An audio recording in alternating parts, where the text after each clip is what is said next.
Hey there viewers, my name's Torinski and welcome back to another DCSS Sunday. Today we're jumping right back into our attempts to win with every species in the game, continuing on with Tengu. It's been a bit of a rough spell.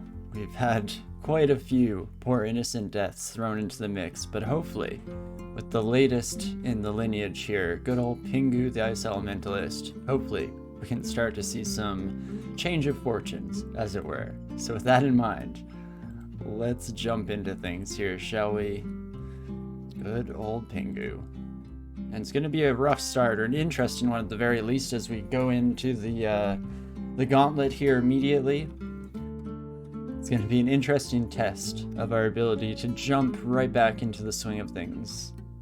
Harvey Birdman and Turnian Law can't lose. Well, perfect. And we even have a name if things do go horribly wrong, which ideally shouldn't be too much of a concern here.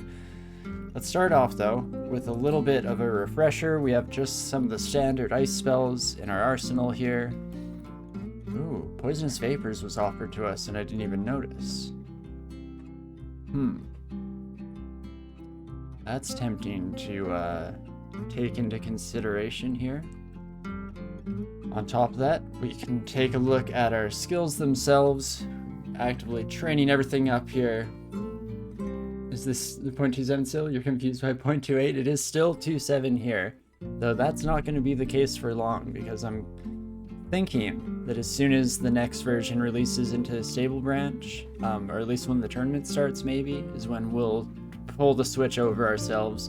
Fortunately, no species were changed this time, so unlike the last changeover, we don't have to worry about catching up and or even just finishing a species before they are X'd out of the game, much like we saw with the halflings back in the day. But what else do we have here? We have 1 pip of hold resistance, otherwise not a whole lot, and we of course found ourselves in the very interesting extra long gauntlet, at least an option to go extra long. It seems like we can escape at any time, which I'm afraid we might have to take into consideration, because even the second room here is kind of scary. They're all looking a little bit rough, to say the least. I think we did discuss just at the end of last session that this first room we can kind of cheese out, go through the door, don't have to worry about the boots. Don't even need to check those out since we can't wear them regardless here. And ideally, we don't have to fight these guys, especially the Catoplebis in this enclosed space, looking a little bit sketchy. But okie dokie. I think it's just about time we head into things here. If you can't tell, definitely feeling a bit nervous right off the bat here. Need to get the brain flowing here, the brain juices as it were. And then hopefully we'll be a-okay on the flip side. So without further ado, let's hop in here.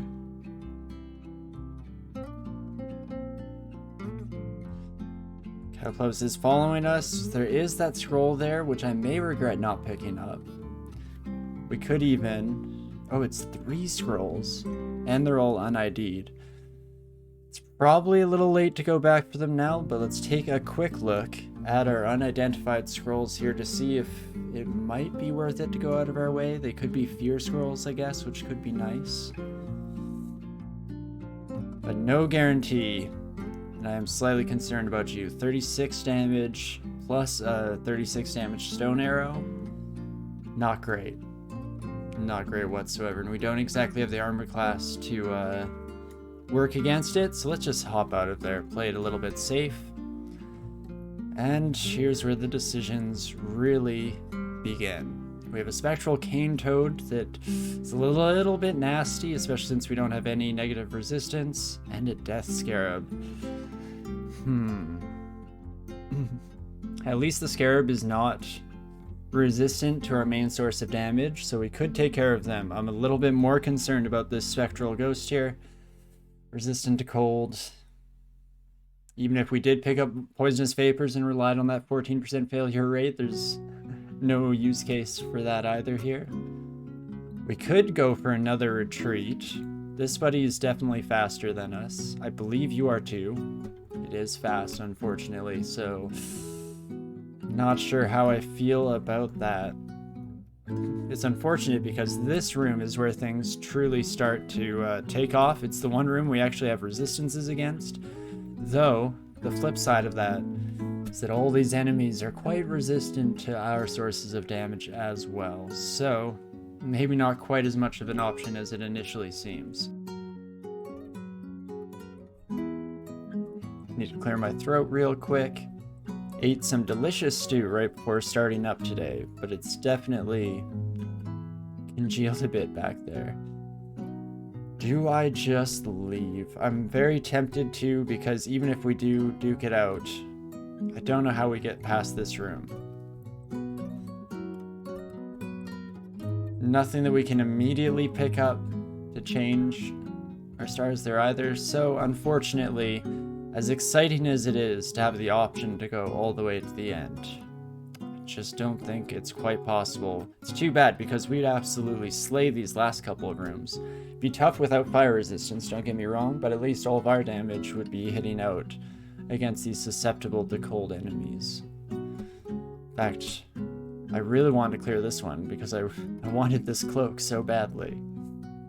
I guess before we make a rash decision, let's do one final peek through our inventory and see if there's any way that we could push through. Only one scroll of blinking that can be used to skip a room. We can just jump right to the teleporter, get out of there, no problem. You think a big part about getting good at this game is just being able to know which fights to take? Definitely, and that's somewhere that I still struggle with to this very day because I constantly overvalue my own efficacy and my ability to get out of attacks. Maybe one day you'll learn how to do that and not just press tab.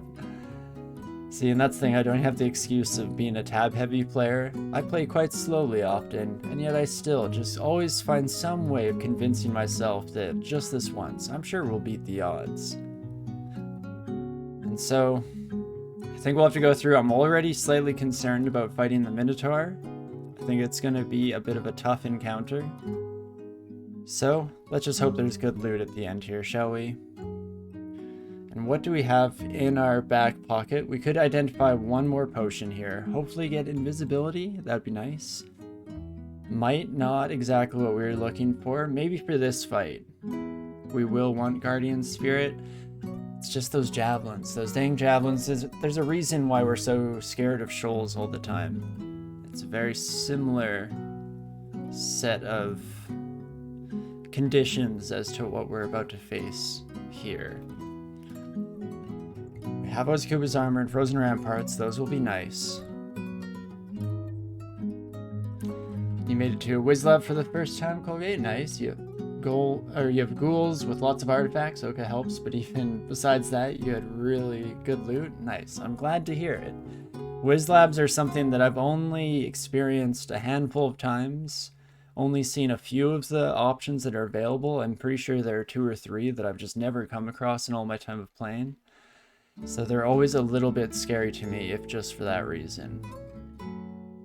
But let's start with Ozakuba's armor. We can pop this open, and what do you have? Pretty decent plate armor. 2 pips of positive energy, regen, and stealth. As well as, of course, silver javelins. Rough stuff.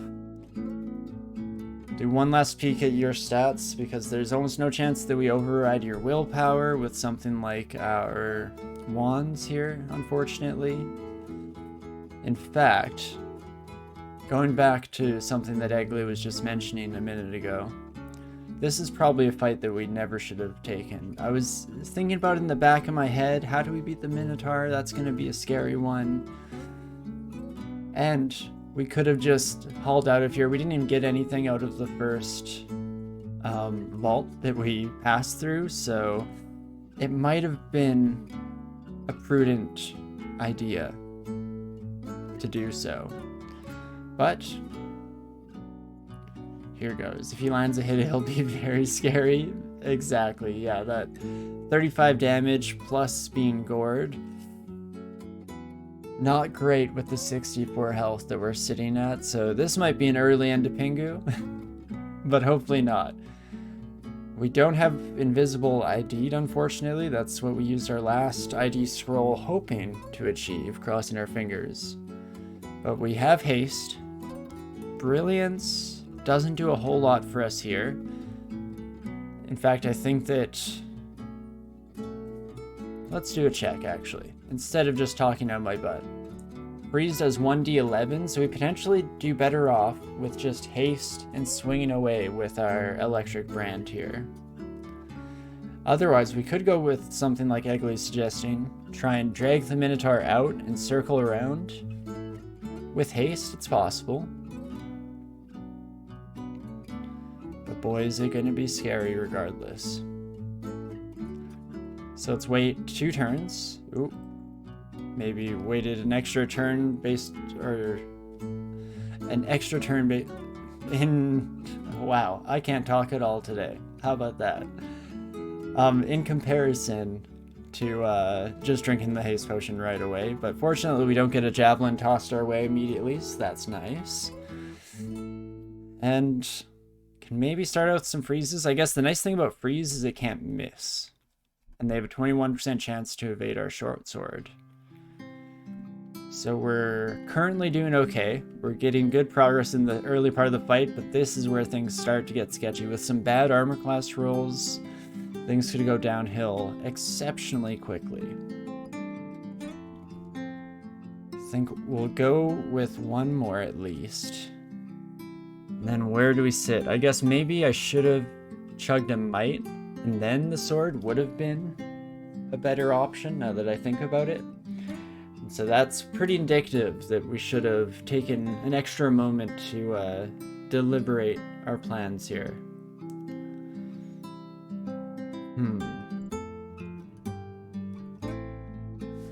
It's not too late to do it. Attack delay is 0.7 right now, so we'll be attacking pretty quickly as well. Could try and Curing Potion. Just because we're hasted, we might be able to beat the damage output, especially if we're evading anything. In fact, that's something I didn't check. 67% chance to hit us. So there are okay odds that we just dodge it. I'm gonna drink the might and start slashing myself. And there we go. We do manage to take out the Minotaur, which is fantastic. Definitely was not guaranteed by any stretch, so that's fantastic. And we can take this armor, even though it's not likely that we'll end up wearing it. And what have we got here? A couple of rings, some nice armor pieces.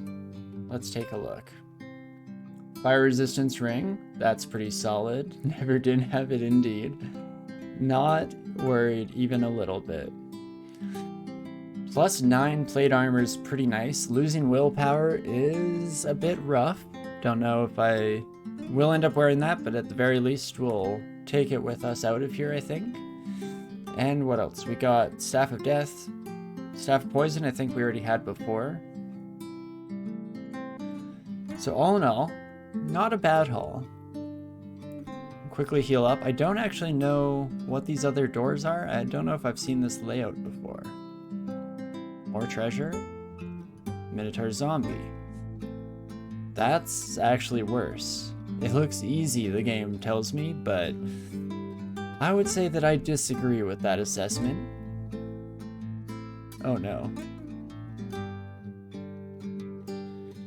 At least this is one that we can run away from and lead on a little bit of merry chase. Who knew? We got through the Minotaur, no problem. That was almost a bad call there. Gonna wait a little bit so that the zombie for sure comes that way and we don't get cut off again, because that would be brutal. And I guess we're out of here. No checking that last door, because there's no shot that we beat that son of a gun. And okie dokie, we made it out alive, so that's the important part. Maybe not with as much treasure as I would have liked, but still got something out of the whole ordeal, so it's not the end of the world. Resistance to fire and ice is pretty nice to have early on regardless. And then we're back out to the regular old lair here. think we can take a Komodo, even though that's a bit of a rough one. They hit like a gosh darn truck. Moccasin, I think we fought before and we do alright against, so that's not too shabby. And similarly, at the very least, all these reptiles get slowed by our cold, so that does a lot of the heavy lifting for us in these encounters. And back on the road. Let's throw a stone so that we don't have to walk up to this son of a gun. And not too bad. Hopefully, we can find ourselves collecting a decent haul of supplies. I'd like one more turn, please. Not too bad. As long as we get that Ozakubu's ramparts down, or frozen ramparts rather, we have a chance of killing the basilisk, so that's not too bad here. Oh me oh my. Stupid reptiles, try being warm-blooded next time. Yeah, just don't get cold, Warhead. It's that easy. But otherwise, not going too badly here. I think I will choose a different downstairs, hopefully one that's by walls. Much better. Frozen Ramparts is such an integral part of our strategy in the early game here. Ooh, and that throws a bit of a wrench in it. Just resistant to cold at least, so it's not the end of the world. I think I will throw a stone at you. That hurt more than I expected, even though I just looked at the number. Flash freeze, eh? Kinda rough. Is this buddy not gonna come up to us? Okay, then I guess we'll just heal up instead. That's fine by me. I think that actually kind of works out for us, as slightly scared after the extremely high roll off of their attack. Where did you go? Huh. How about that? Well, I guess we'll just go back to doing our own thing, and hopefully we don't get surprised by a Rhyme Drake at any point. Could see that being a rough encounter to say the least. We get Conjure Flame offered to us from Behemoth. Not quite what I'm looking for. We do have more and more things pointing in the direction of potentially switching off to a Fire Elementalist style of play. And that's just yet another thing tick in that category, I guess. Regardless, we might end up doing that if just because of how much I love Ignition. But we'll have to see when we get there. Aha. Hello, my rhymey friend. I think I'll just use our short sword here, and it should be more effective than any of our spells. Fantastic. I wouldn't mind switching off to using this ice dragon scales that we picked up out of the gauntlet at some point. We'll need to make sure our fire resistance is shored up before we do so, of course.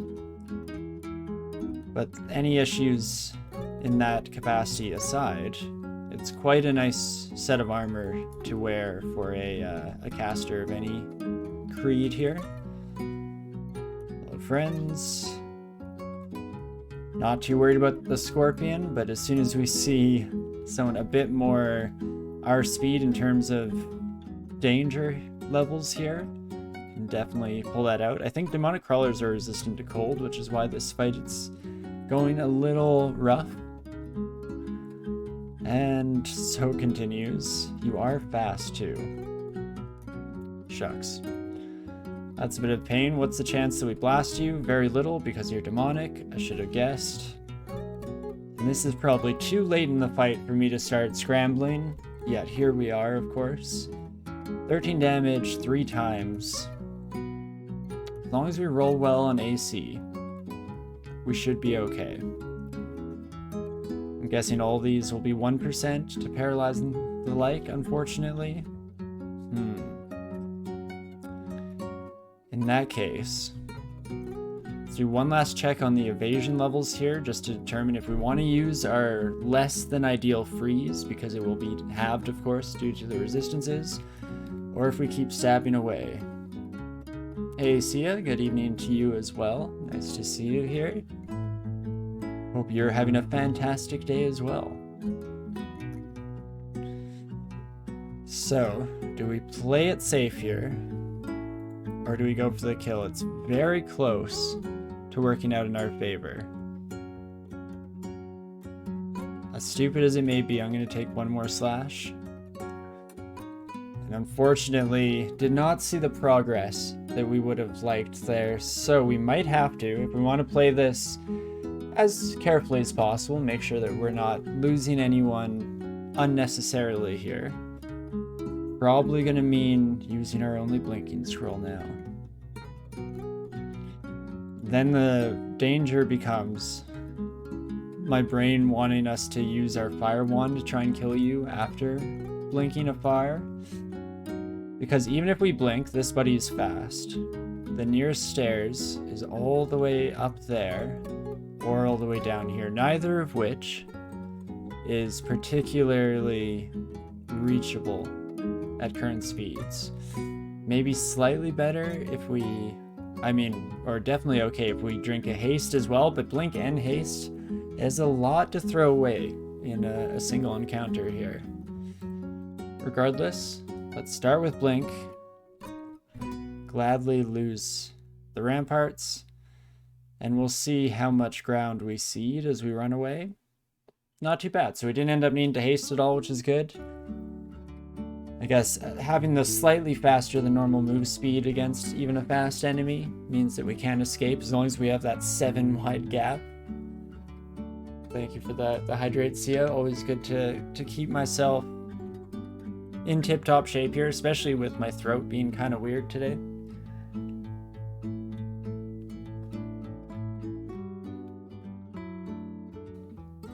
But okie dokie.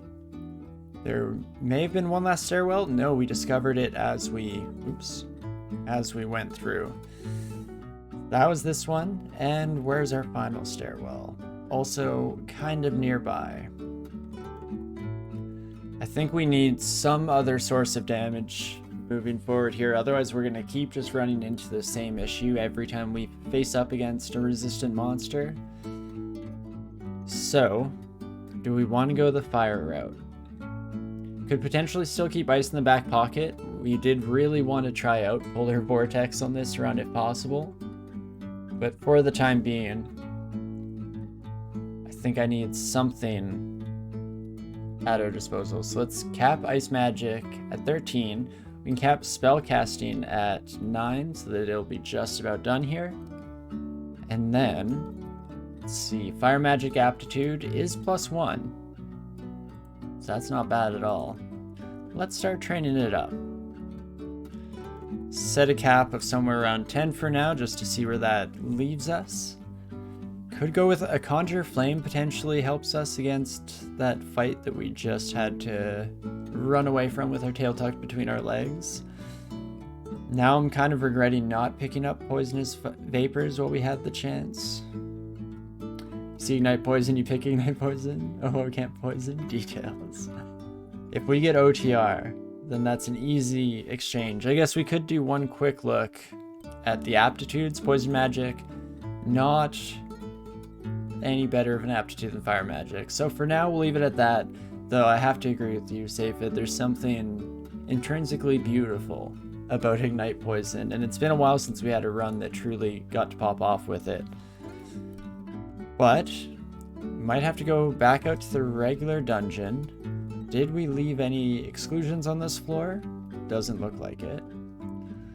So let's start exploring. Ooh, this is actually a very bad place for us. So let's immediately run away, find the safety of walls. Perfect. This at the very least is still more manageable, even if it's not exactly ideal. Ah, there's something invisible there. Huh, how about that? I don't even know what that was, because it wasn't hopping around like an unseen horror. Huh. Wild. Now we have to hope that we can beat this troll at their own game. We should be able to. Less so if Frozen Ramparts disappears, but there we go. And Cyclops, not exactly ideal. So again, we can lead you on a little bit of a chase.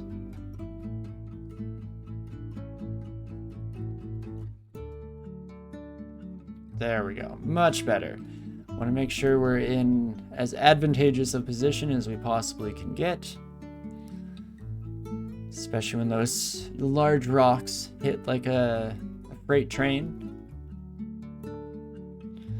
But otherwise, going pretty well here. That the electric branded short sword very much being the MVP of the run so far. Otherwise, a lot of these encounters would be going quite a bit more roughly. Please don't barb me. I was hoping for one turn without that in play. Just so we could back up behind the wall. I guess we could have moved even with the barbs in our skin, and that might have been prudent at the time. But here we are. So let's start by throwing a Curari, getting some extra damage one way or another. And yes, we could do poison until they come up next to us. Then it's going to be a rough fight, but we managed to make it through in one piece. Perfect. And unfortunately, the dungeon floors are not going to be getting any easier as we continue on here. So let's hope we don't run into anything too frightening. I mean, you don't really want to see a boulder beetle on a character like this. We don't exactly have the hit points necessary to avoid this buddy's large hits. But fortunately, thanks to Curari and our poison, or thanks to, rather, we end up doing okay. And Cyclops friend, you could come this way, please. Perfect. As long as we can just keep this up. Oh, something invisible. Huh. This time it might be an unseen horror. Or not. What is intrinsically invisible? There are quite a few things that can go invisible on these floors. But I'm blanking off the top of my head as to what exactly we might be facing off against here. Fortunately, it's a little late to be having second thoughts, so it's put us in a bit of a rough spot. We could try and haste and run away.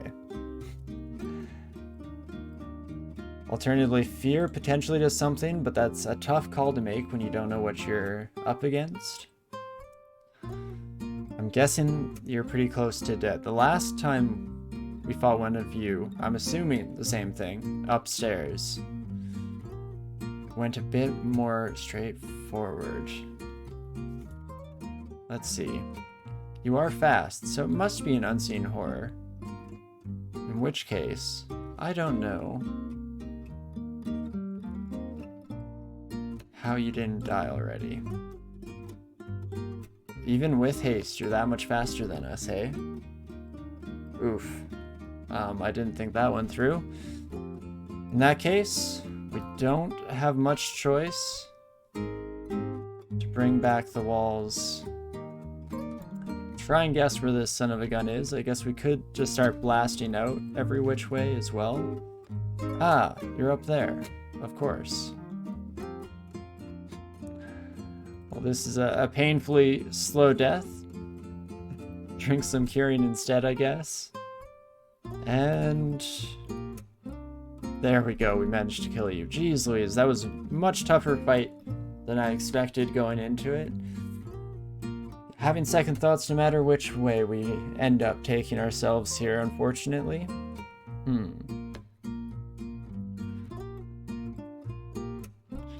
The tournament starts on Friday. I'm very excited. Still not 100% sure what kind of a squad will run, but I'm very interested in doing so.